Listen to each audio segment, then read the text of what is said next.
the most common age when the new onset diabetes now sets in is 30 to 35. Oh. The higher the glycemic index, the more your sugar values are going to spike after you have it. Fewer common things like diabetes. So diabetes is basically a problem of insulin, which again is a hormone. Right. So coming to diabetes, we've heard the statement that diabetes is the next pandemic. In Delhi city, more than 18 years of age, 27% of people have diabetes already. Another 46% are pre-diabetes. Do you think sugar is the enemy? The problems are very, very complex. If you can make an accurate and clear diagnosis, then it can solve a lot of problems. Hello, and welcome to this episode of The Good Life Guide. Today, we are in conversation with Dr. Rajiv Singla, who is a diabetologist and has 21 years of experience in this field. This episode is very special because you will get a lot of information about diabetes that is not readily available, and you will also get tips to manage it better. So let's get started. Hello, sir. Welcome to the podcast. Thank you. How do you feel today? I feel good. I think I must say it's good to look and hear somebody talking about diabetes at a good platform on your podcast. So I'm happy to be here. Thank you so much. Okay, so firstly, can you tell us something about yourself and what is it that you do? So I am an endocrinologist by profession. So what do we mean by endocrinologist is somebody who specializes in study of hormones. Got it. So now, like after MD medicine, you've got specialization in heart, you become a cardiologist or you become a gastroenterologist. Similarly, there is a specialty called endocrinology where you specializes in hormones. Now, what all diseases do we see is fewer common things like diabetes. So diabetes is basically a problem of insulin, which again is a hormone. Right. So that's where we largely deal with, and thyroid hormone that we look at. Few diseases that generally are uncommon, people do not know are related to hormonal system is like PCOS. Right. So that's another. And there are few things which people don't even remember or know. Like for example, osteoporosis, which generally people associate with an orthopedic disease, but actually that's an hormonal disease. Oh. Then short stature, Okay. then pubertal disorders. So all these things are related to. And then there are specific hardcore hormonal problems which generally are not that common, but something like Cushing's disease or acromegaly. So they are hardcore hormonal disease. So that's what we deal with. And I practice at Dwarka, Delhi. Yeah. We've got our own center here, and then we've been here for 10 years or so. What got you interested in this field out of everything? Okay. So I personally like solving problems, to be sure. And then, so the field which is I found most challenging and which can impact a larger impact on, which can have a larger impact on somebody's life, that's why I chose endocrinology. In endocrinology, which is not unlike most of other fields in medicine, but generally speaking, the problems are very, very complex. If you can make an accurate and clear diagnosis, then it can solve a lot of problems for somebody who's suffering from them. And then the treatments are hugely rewarding. Like if you diagnose a proper thing and then you do it just by medicines, you can change somebody's life. Wow, that's really interesting. So coming to diabetes, we've heard the statement that diabetes is the next pandemic. But speaking in the Indian scenario, do you think diabetes is an Indian problem? Because what we hear is India has the most annual cases of diabetes. So is that a myth? And why India? Like why are people here suffering from diabetes more? So see, if we talk about diabetes essentially has two basic pathophysiological problems or the basic problems that's there. One is your genes and another is your lifestyle. So first of all, what we have to realize is as a Indian race, we are more predisposed for all these metabolic diseases. Okay. That's because our body on an average is not accomplished or expert in handling the excess fat that comes to us. So as a whole, as a nation, we would maybe our average weight would be much lower than what an average weight of an American person is. But our bodies less adapt to handle that extra fat or extra energy that's there. So that's the genetic part. And then second part is lifestyle.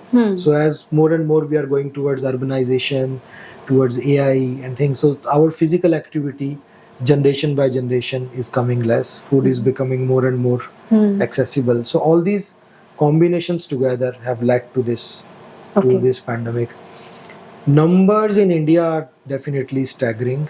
Like for example, the total number of, according to WHO estimate, which I believe is a grossly underestimate, we've got 77 million people who are living with diabetes in India, and in US it's just half of it.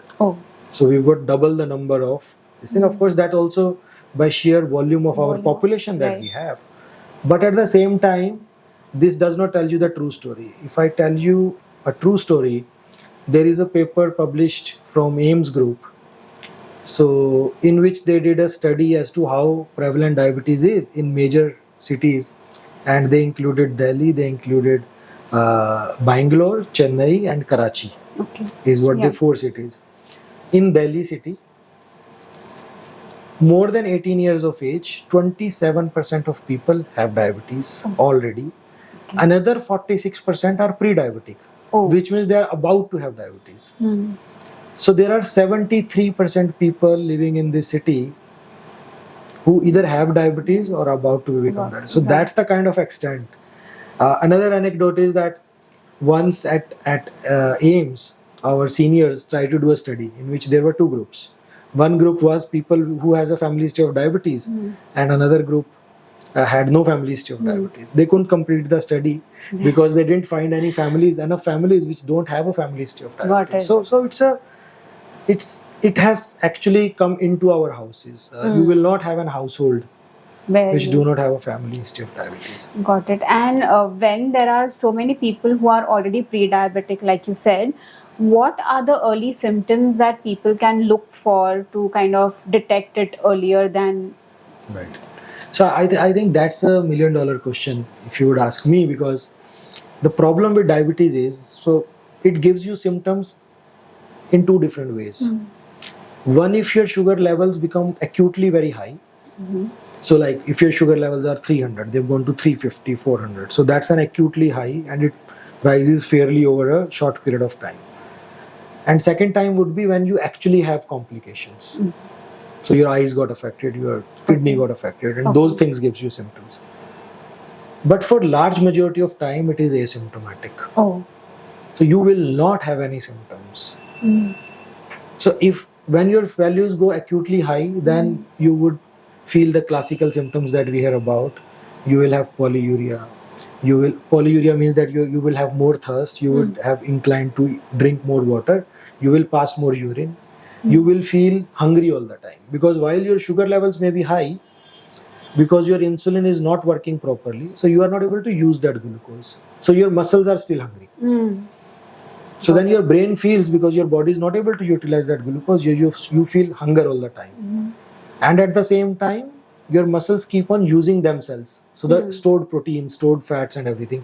So you keep on losing weight. So you are eating more, but you're still losing weight. You are drinking more water, you're passing more water. So those are the most common symptoms that we generally associate with diabetes. But we should not wait for them to appear. Got it. What we now believe is the way diabetes is coming up. Like for example, one paper that we published from our own clinic, the most common age when the new onset diabetes now sets in is 30 to 35. Earlier it used to be around 45, 50, but now it's 30 to 35 at my own practice, at my own clinic. So we generally tend to say that if you have a family background of diabetes, get yourself screened at perhaps first at 25 years of age. If everything is okay, then every 3 to 5 years. And if there are any borderline, then maybe annually you need to check yourself. And if you've got a family background of diabetes and your weight is on higher side, your lifestyle is inactive, then you are a sitting duck. From me as a clinician, I'm pretty sure that this person is going to have diabetes at some point of life. That maybe at 30, 35 or maybe 40. how effective are home tests that are there? Right. So someone who has a history of say Right. diabetes Right. and is from 30 to 35 age, how effective are home tests for them to kind of monitor Right. the diabetes levels? So see, two things here. Let me bust that myth also about these home tests. A lot of people believe that these home tests are not accurate, but they are pretty accurate. Okay. So like this myth is coming on from decades and decades. Now, like any other machine, like your phone 10 years back and now, you can't really compare those. They are Right. different generations. Right. So similarly for these machines, they've evolved over time. Okay. There are pretty set international standards. Good manufacturers adhere and publish what they've done. So 10% error margin is accepted internationally. Okay. So these machines are pretty good to check themselves, yourself at home, to monitor and all those Okay. things. But if I have to label somebody as whether somebody's got a pre-diabetes, whether somebody's got diabetes, I still will not label that person using a home test. Okay. So the way it should be that if you are predisposed and if you've got somebody in the family who's got that machine or who's diabetic at your home, then you just need to check yourself. If Right. any values is alarming or on the higher side, do to the lab, get the test done, and then that will decide whether you actually have Got diabetes, it. pre-diabetes. Got it. Got it. So there is a term called dawn phenomenon. Right.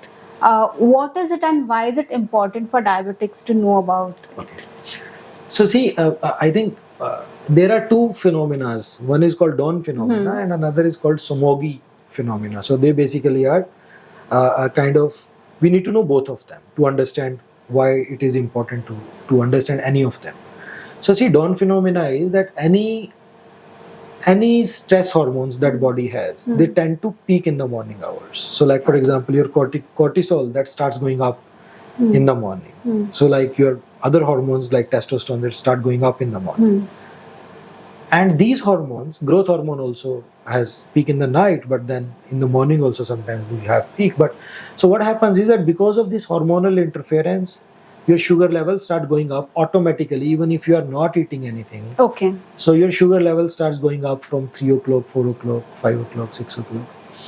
And then it keeps on rising even if you do not eat anything. And then it becomes stable at around 7 o'clock, 8 o'clock, or things like that. So why is it important to know is that if you're, few people come back and say, okay, if I check my sugar at 5 o'clock, it is X. And then if I check my sugars at 6 o'clock or 7 o'clock subsequently, then my values goes up. So then this most likely is because of the hormonal change. But we need to tell them is that it is okay.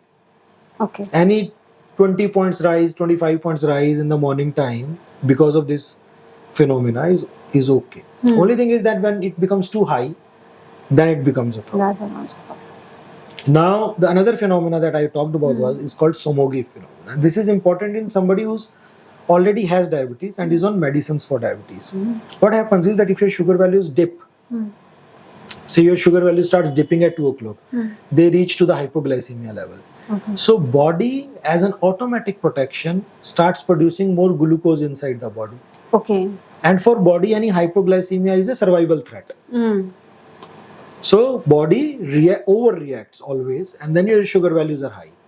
So while you slept, maybe in both the phenomena, you slept at particular value which was okay. When you wake up, your values are high. But now for somebody who already has diabetes and is on medicines, it is very important to know what their sugar values looks like in middle of the night at around 2 o'clock. Oh. If the values are low, then the solution is to reduce your dose, not to increase your dose. Okay. While if your values are gradually going up during the night, then you have to increase your dose. So you need to know what dawn phenomena is, and then you also need to know what somogi phenomena is. Just to add on one more thing here is that because dawn phenomena generally is investigated when your fasting values are high. Right. Right. Now what we have to understand is people whose weight is on the higher side, they would always have fasting values on the higher side. Okay. Because these sugar values come from your liver, because the liver continuously keeps on making glucose, and if it has a fat in it, then its capacity to modulate that glucose production goes for a toss. So it keeps on producing more fat. So all the people who've got more fat or with higher BMI, you would see that their fasting values would always be disproportionately high as compared to what their PP values Got it. look Got like. it. Yeah. Right. So, like we spoke earlier, also Yeah. that weight is like the one thing that Absolutely. needs to be managed to manage any kind of Yes. disease. Talking about sugar, do you think sugar is the enemy? Right. Okay. So see, I think what we need to understand here is that the sugar, when we talk about sugar, and in terms of diabetes, now I'm specifically saying is excuse me, is that what we are talking about in terms of diabetes is carbohydrates. Okay. Right.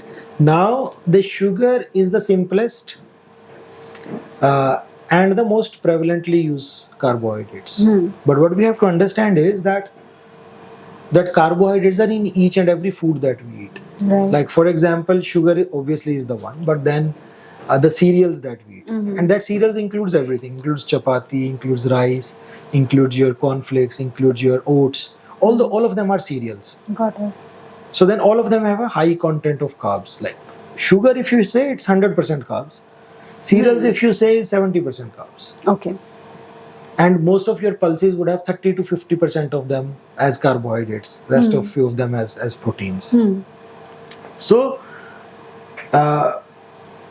if somebody's got diabetes or is in pre-diabetic range, then we ask them to stop their sugars. But that does not mean that it is okay if they not eating sugars and they are eating anything. I give you an example. I just had this person whom I talked to, and his diabetes was uncontrolled. I asked him, "Are you eating sugars?" He was like, "No, I'm not eating sugars at all." And then I started asking him. Then he says, "But I have chola bhaturas every day as a part of my office routine." So then what we have to understand is that carbs is a carbs. Got it. So it's not only sugars, but yes, sugars are the simplest form of carbs. They give rise to immediate rise in your sugar values, and we need to avoid them. For somebody who does not have diabetes, perhaps there is no correlation that just eating by sugars they're going to have diabetes. Diabetes. Got it. But once they get into pre-diabetes or diabetes state, then it is important to leave that sugar, because then it is going to perpetuate the cycle that's there. Got it. Got it. Is it easy for someone in the Indian scenario to quit sugar? Right. And what I mean is not just diabetics, like people also endorse quitting sugar. They say there are skin benefits, there are many benefits that come with quitting sugar. True. How practical do you think and how beneficial do you think that is? See, okay, so that's a very difficult question to answer, but let me attempt it. So, what I would say is that, see, like excess of everything is bad, right? So, what we've done over the time is that we have got kind of addicted to sugars. Got it. So, the way I look at this thing is this is like any other addiction that we have. Second problem with this sugar and everything is that over the time we've got this sugar associated with kind of our quality of life. If you just relax and think back, you would realize that when I talk about sugar, then you're talking about every celebration in your life that you do. So the problem with that approach now is that earlier, when these traditions were made over thousands of years, this was correct, because all of us needed more calories because people were dying of starvation. So it was a good idea to eat yourself and make people around you eat more sugars, because then you are giving them calories, which practically means you are prolonging their lives. Right. But now it has gone the other way around. So now we don't need that sugar. So we need to kind of get away from it. Now, whether the quitting is easy, of course it is not easy.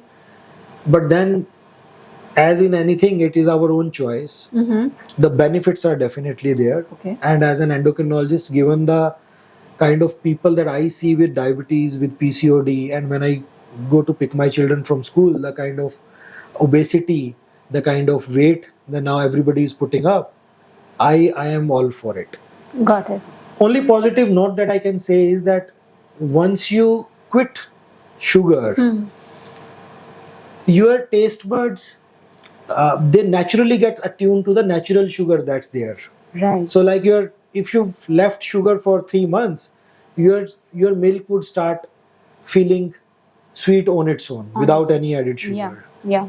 Like if you have a carrots, so you would already start feeling that they are already sweet enough not to add anything to them. Got it. So that's the positive note. But then of course that comes if you've already been off sugars for 3 to 6 months. Got it.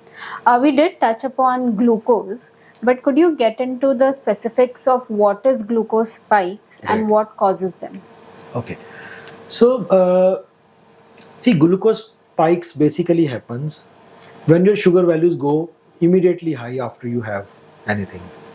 So which means two things. One, that whatever glucose load was given to you, your body is not able to handle it.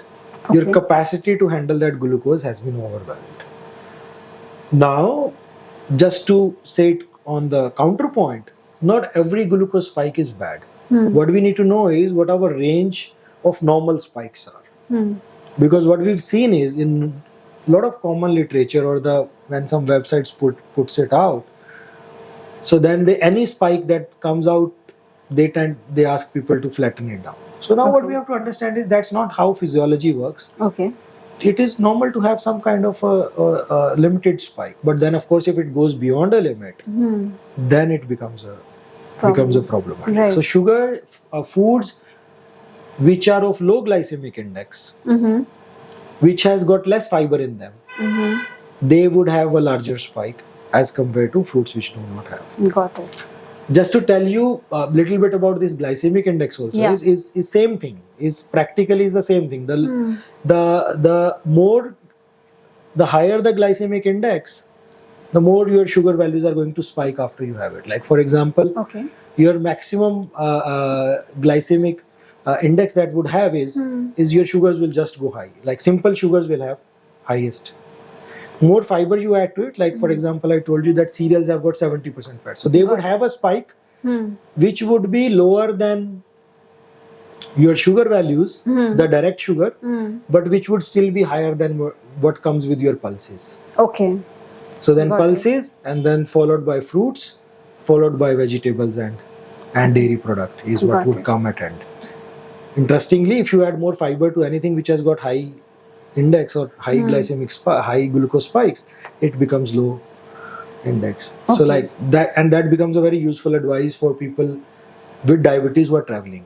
So they generally come back and say that whenever we go out, we just get this to eat.